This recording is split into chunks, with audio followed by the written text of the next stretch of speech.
Hi, readers. The votes are in, and the book with the most votes for me to read today is The Good Egg by Dory John and Pete Oswald. And I've been given permission by HarperCollins Children's Books to read this with you today. So before I begin sharing this fantastic story with you, while I'm reading this story today, I want you to be thinking about the main character, the good egg, and the characteristic traits of the good egg. And I'm wondering if you think that the characteristics of the good egg change in the story from the beginning, the middle, and the end. And let me just remind you what character traits are. Character traits can be the way someone looks. So maybe a character trait could be someone is tall, or someone is athletic, or someone is pretty. But there's also some internal characteristic traits.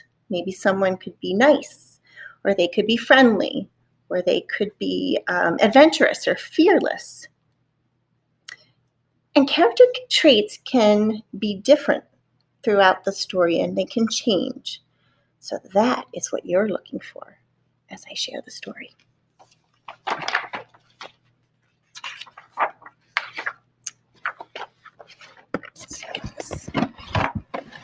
Okay, here we go. The Good Egg.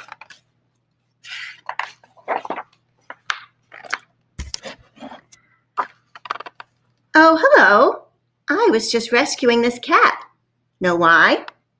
Because I'm a good egg. A very good egg.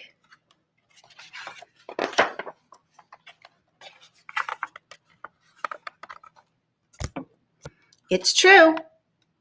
I do all kinds of things, like I'll carry your groceries. I'll water your plants.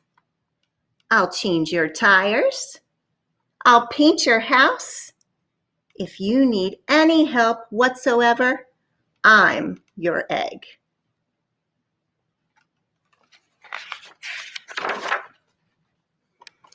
I've always been a good egg.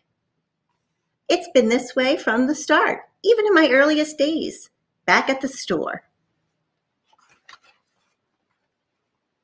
There were a dozen of us living together under one recycled roof. There was Meg and Peg and Greg and Clegg and Shell and Shelley and Sheldon and Shelby and Egbert and Frank and other Frank.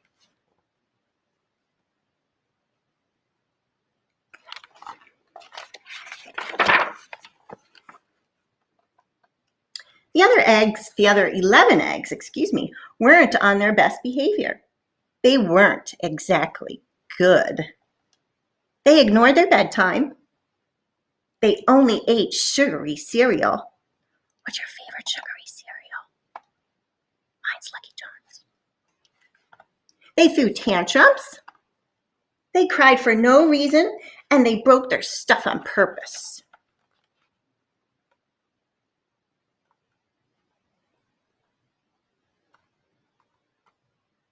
Not good.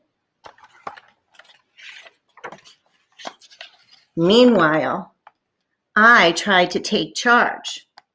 I tried to fix their bad behavior, and I tried to keep the peace because I was a good egg.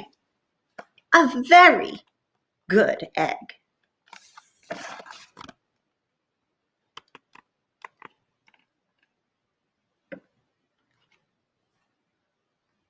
Oh. Nobody seemed to care, though. Every night I was exhausted. My head felt scrambled. The one fateful morning, I noticed some cracks in my shell. They were everywhere. Let me show you the close up here. Every night he felt exhausted. And then look at this. Oh my, what is this? Where'd that come from?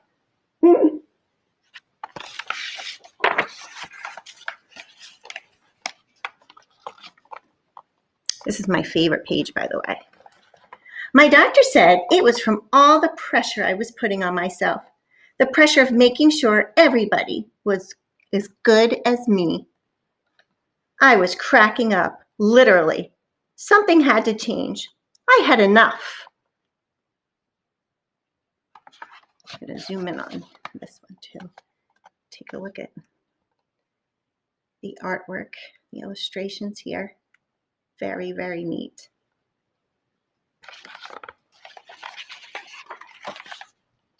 I told Meg and Peg and Greg and Clegg and Shell and Shelly and Sheldon and Shelby and Egbert and Frank and other Frank that I was leaving.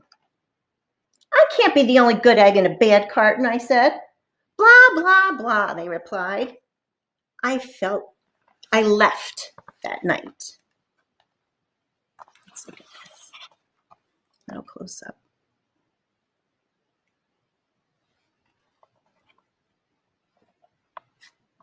It's got his little backpack. Looks sad.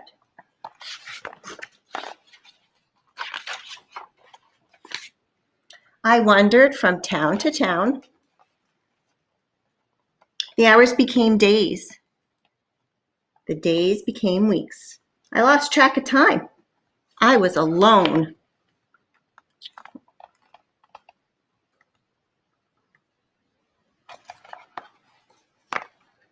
Out there on the road, under the stars, I really tried to focus on myself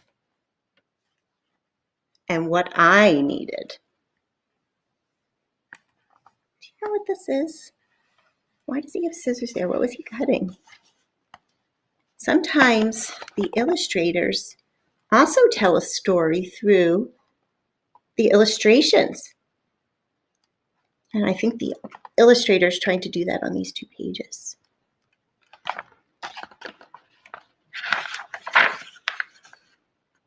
I took walks.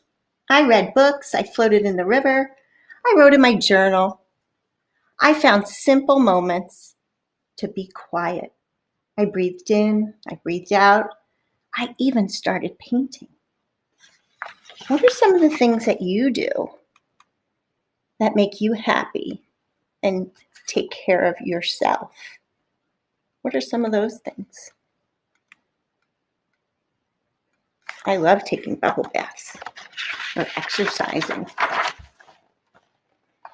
For once, I found time for me. And guess what? Little by little, the cracks in my shell started to heal. My head no longer felt scrambled. See that clock up there? Me time. He's looking much better, right? I started to feel like myself again. Here's another great way to take care of yourself. Just to meditate, quiet your mind.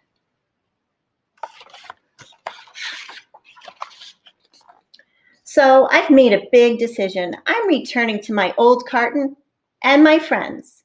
Besides, I'm kind of lonely out here.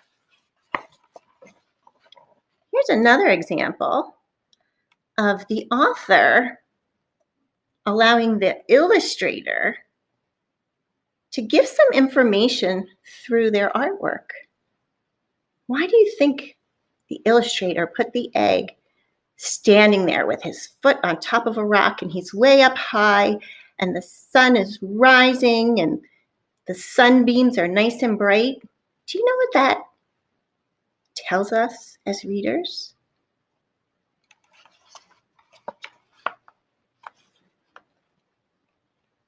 This time, I know what I need to do. I'll try not to worry so much, and I'll be good to my fellow eggs while also being good to myself.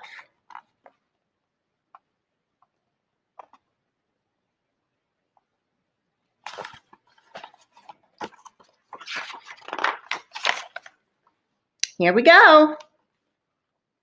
There's a farmer's market. That's his home. Everybody missed me. I missed them too. Welcome home. Hello, Meg. Howdy, Peg. Hey, Greg. Greetings, Clegg. What's up, Shell? Aloha, Shelly. Heyo, Sheldon. Hi, Shelby. Good day, Egbert. What's happening, Frank? Howdy do, other Frank.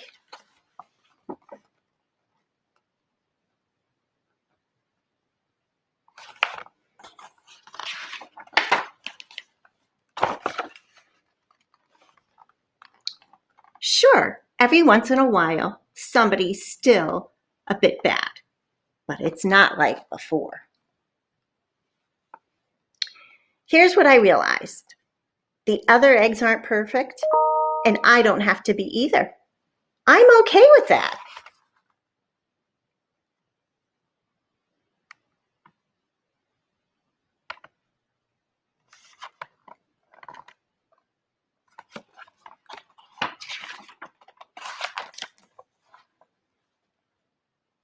Yep, the old carton is back together. We're a solid dozen again.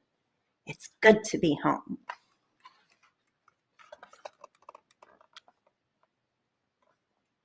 The end. Okay, so now I am wondering if you noticed some characteristics of the good egg, both internally and externally. Some things that changed the way his outside looked and maybe his inside feelings. So I will be looking for some of your comments, and we'll see which story we'll read the next time. Have a great day, boys and girls.